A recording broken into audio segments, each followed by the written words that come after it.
नाम पद्मा न जाए, तेरी भाषा गाहे। ये हमारे बाप रोज की रोटी हमारी, आज हमको तो दे दे। जीवन की रोटी तू है, ओही हमारा बल्ले।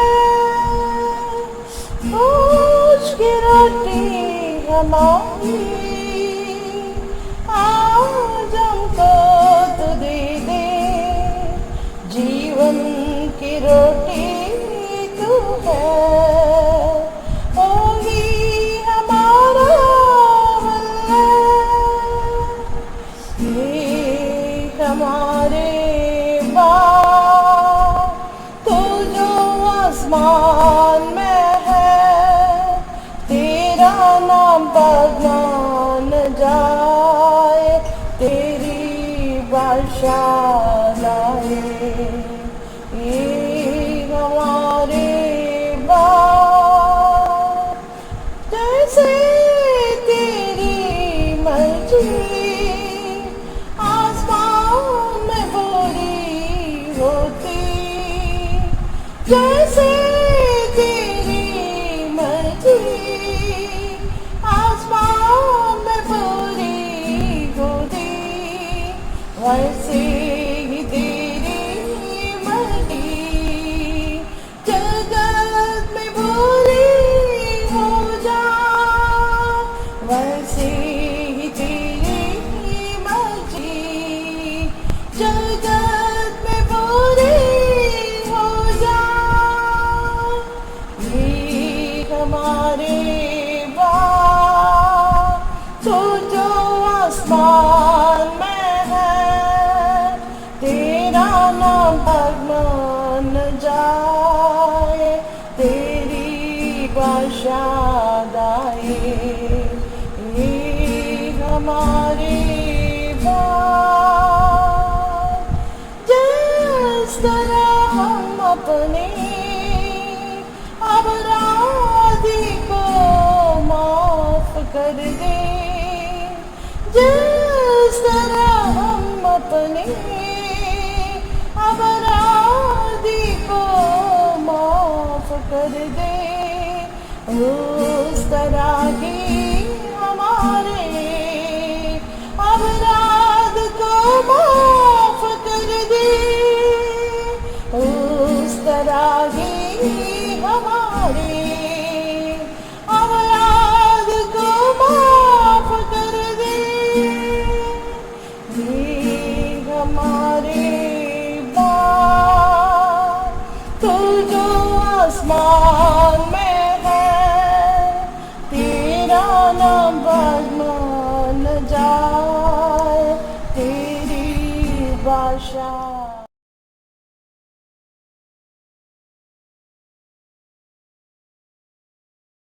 मसीह में मेरे प्यारे भाई और बहन, आप सबको मसीह यीशु के नाम में मेरा नमस्कार।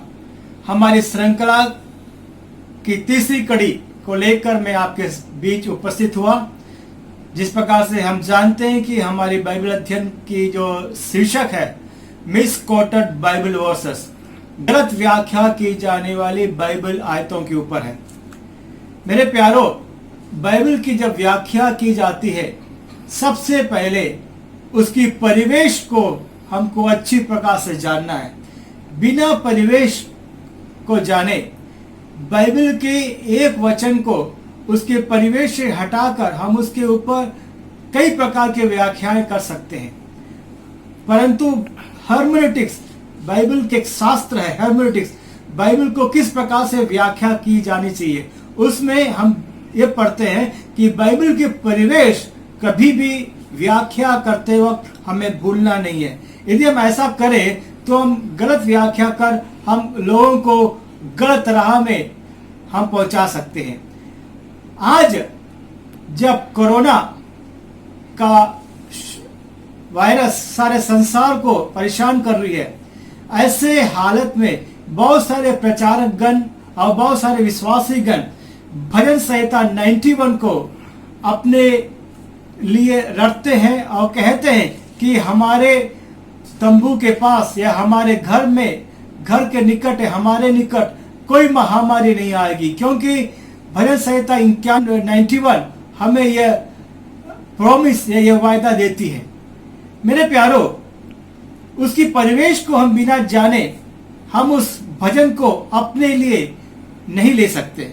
उदाहरण के लिए यही वचन को, यही भजन को शैतान ने यीशु मसीह को परखने के लिए उपयोग किया। मैं आपके सामने पढ़ना चाहता हूं मत्ती 4 अध्याय और उसका 6वां पद।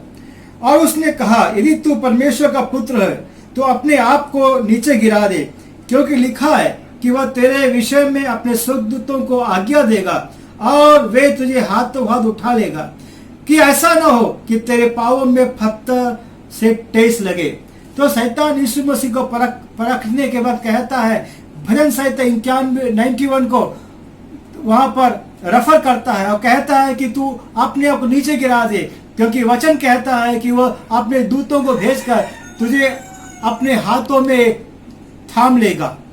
मेरे प्यारो, वो वचन के मुताबिक सच था, वो वचन ही था। लेकिन यीशु मसीह का जवाब पढ़िए। यीशु मसीह ने कहा, यीशु ने उसे कहा कि यह भी लिखा है कि तू प्रभु अपने परमेश्वर की परीक्षा ना कर। देखिए यहाँ पर यीशु मसीह कहता है कि तू अपने परमेश्वर की परीक्षा ना कर, यूं भी लिखा है।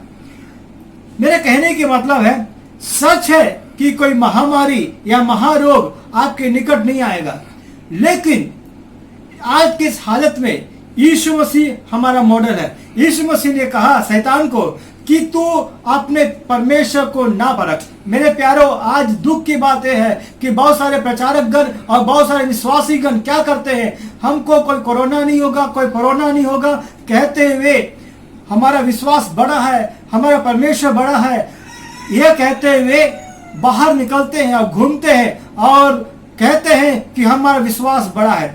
मेरे प्यारो, आप लोगों से मैं कहना चाहता हूं कि यीशु मसीह का मॉडल, यीशु मसीह का उदाहरण, यीशु मसीह हमारा एग्जाम्पल है। यीशु मसीह ने कहा तू अपने परमेश्वर को ना परखना। भजन संहिता 91 मूसा ने लिखा था। मूसा भजन संहिता 91 जब लिखता है, वो इस्राएल कौम के लिखता है, being Israel as a nation. Bible में बहुत सारे प्रतिज्ञा है। सबसे पहले जानिए कि बाइबल में बहुत सारी प्रतिज्ञा है। कुछ व्यक्तिगत है, कुछ राष्ट्रीय है, कुछ मसायनिक या यीशु मसीह का पहले आगमन से संबंधित है, कुछ यीशु मसीह के दूसरे आगमन मिलीनियम 1000 साल के उस राज्य संबंधित है, कुछ प्रतिज्ञाएं आज के युग के लिए संबंधित है। तो प्रतिज्ञाओं को जो हम व्याख्या करते हैं, प्रतिज्ञाओं को जो हम अपने लिए लेते हैं, संदर्भ संदर्भ संदर्भ, background background background, context context context, इसको ध्यान देना अनिवार्य है। वहां पर भजन संहिता 91 का परिवेश जो है मैं आपके सामने पढ़ना चाहता हूं।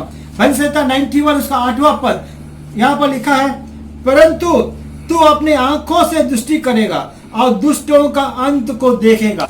परंतु तू अपने आंखों से दृष्टि रखेगा और दुष्टों के अंत को देखेगा। तो भजन संहिता 91 दुष्टों के अंत या दुष्टों को नाश करने का प्रभु के न्याय के बारे में है।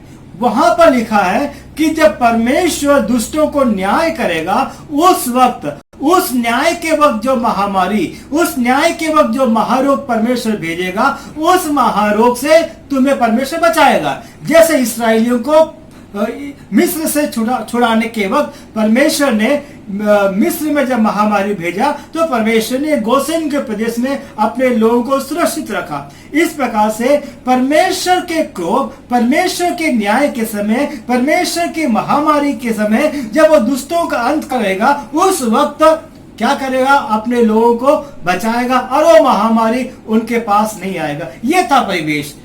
इसी प्रकार से जब संसार में महाक्लेश आएगा, झूठा मसीह का राज आएगा, उससे पहले कलीसिया को उस महाक्लेश से यीशु मसीह की कलीसिया को परमेश्वर अपने पास उठा लेगा। उस प्रकार से हम परमेश्वर के पास उठा लिए जाएंगे। तो ये परिवेश है। तो मेरे कहने के मतलब मेरे प्यारे भाई बहनों, आज के इस परिवेश के लिए आप इस वचन को कोट करते हुए आप बाहर ना निकलिए।